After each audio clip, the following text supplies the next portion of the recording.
रायजो राजाफोरखौ हौवाफोर बाहागोनि थाखाय बे समाव बलखौ जोनानै जोंहा दिनैनि हाबाफारिनि गाहाय आलासि मानगिरि सार गबिन्द चन्द्र बसुमतारी बिथाङा खेलाखौ बेखेवनानै होनो आं बिथांखौ खावलायबाय। साबायखर। দলগুলোর আমি তেনেকেই খেলুৱৈ আমি উলিয়াবৰ কাৰণে আমি সক্ষম হৈছোঁ। যোৱা দিনবিলাকত ৰাইজৰ সহযোগিতাৰ লগতে আমাৰ BTC চৰকাৰৰ পৰাও আমি এই টুৰ্ণামেণ্ট চলাবৰ কাৰণে প্ৰায় 5 লাখ টকাকৈ আমি অনুদান আমি পাইছিলোঁ। আমি আশা ৰাখি আমাৰ এইবাৰ নতুন চৰকাৰ এই চৰকাৰেও নিশ্চয় এই টুৰ্ণামেণ্টটো যাতে সুচাৰুৰূপে চলাই থাকিব পাৰে ইয়াৰ কাৰণে নিশ্চয় বিহিত ব্যৱস্থা ল'ব। আৰু মই অনুৰোধ কৰিম আজিৰ তাৰিখত 5 লাখ টকাটো যথেষ্ট নহয়। গতিকে যিহেতু এটা নতুন চৰকাৰ আৰু বডফা যিহেতু আমাৰ সকলোৱে আমি ৰাজনীতি উদ্ধত ৰাখি এই টুৰ্ণামেণ্টটো ইয়াত অনুষ্ঠিত কৰোঁ, গতিকে এইটো আমাৰ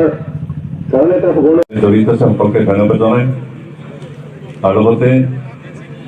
যিকেইদিন খেল অনুষ্ঠিত হ'ব খেল সুচাৰুৰূপে পৰিচালিত হওক সেই কামনা কৰি আৰু ইয়াত আজি যি দুটা খেলুৱৈ দল সহযোগ কৰিব তেওঁলোকে যাতে ভাল প্ৰদৰ্শন খেল দেখুৱায় তাৰ কাৰণে তেওঁলোকক সকলোকে শুভেচ্ছা জনাই যিসকল ৰেফাৰীয়ে খেল নিয়ন্ত্ৰণ কৰিব তেখেতসকলকো খেল যাতে সুচাৰুৰূপে পৰিচালনা কৰে তাৰ কাৰণে শুভেচ্ছা জনাই আজিৰ এই খেল মুকলি কৰা হ'ল বুলি ঘোষণা কৰিলোঁ।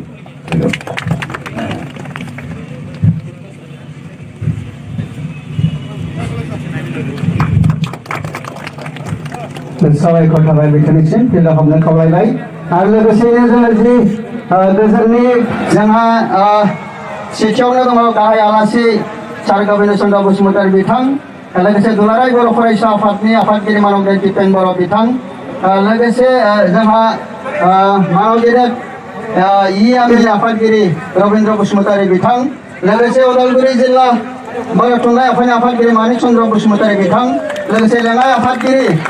ब्रह्मन बाग्लारि UPPL हान्जानि लेङाइ आफादगिरि बिथां लोगोसे राकेश बर' बिथां डिस्ट्रिक्ट स्पर्ट्स अफिसार चन्द्र बर' बिथां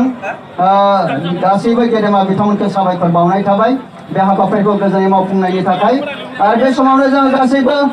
खेलुवै हकल प्लेयार हकल नोंथां आरो लोगोसे डक्टर आफादजों लोगोसे बेयाव सफैनानै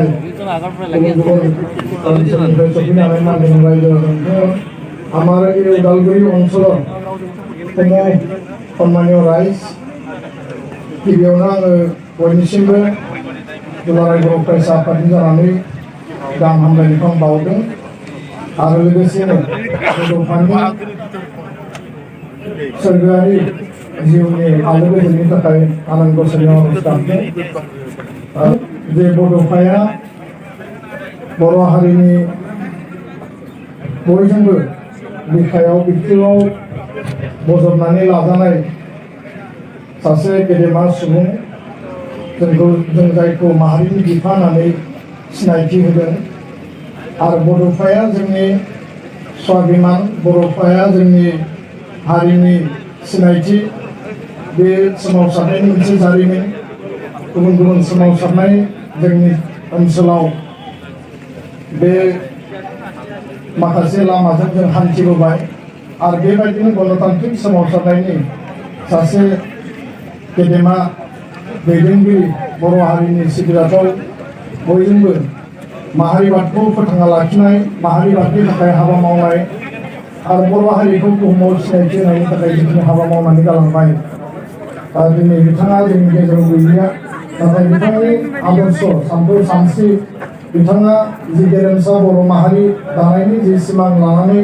हाबा मावदोंमोन आलादा रायजोनि थाखाय बिथाङा सोमावसारदोंमोन आरो दिनै बेखौनो बिथा खालामनानै बिथांनि जिखिनि हाबा मावलांनाय बिथांनि माहारियाव होलांनाय गासैबो बिथिंनि जि कन्ट्रिबिउसन बेखौ गोजोर खालामनो थाखाय 27 बोसोर गोलाव सम बिथां रुंसारि जानायनि उनाव जोंनि नैबे ओनसोलाव बड'फानि मुङै जि गणतान्त्रिक टुर्नामेन्ट खुंदों बे जोंनि बयनिबो थाखाय गोग्गाथाव आरो बे गोग्गाथाव हाबाफारिखौ बै समनिफ्राय जोबोद दुखु खस्थ'नि गेजेरजों लाबोदों एसे सिगाङाव बारग' मन्थ्रि बिथाङा फोरमायदों घाट प्रतिघातनि गेजेरजों सफैदों आरो दिनै बे लेभेलाव सफैबाय उननि समाव बांसिन जोङो साबसिन हामसिन समायना रमायना खालामनांगोन आं बेखौनो मिजिंथिबाय आरो बड'फाया होलांनाय जिखिनि हाबाफारि आद्रा थानाय खामानिखौ जों मावलांनांगोन जोंनि माइल खुन्थिया जि जायगायाव दङ बेसिम जोङो सहैनांगोन आं बेखिनिखौनो खावलायनानै आंनि बुंनायखौ फोजोबनो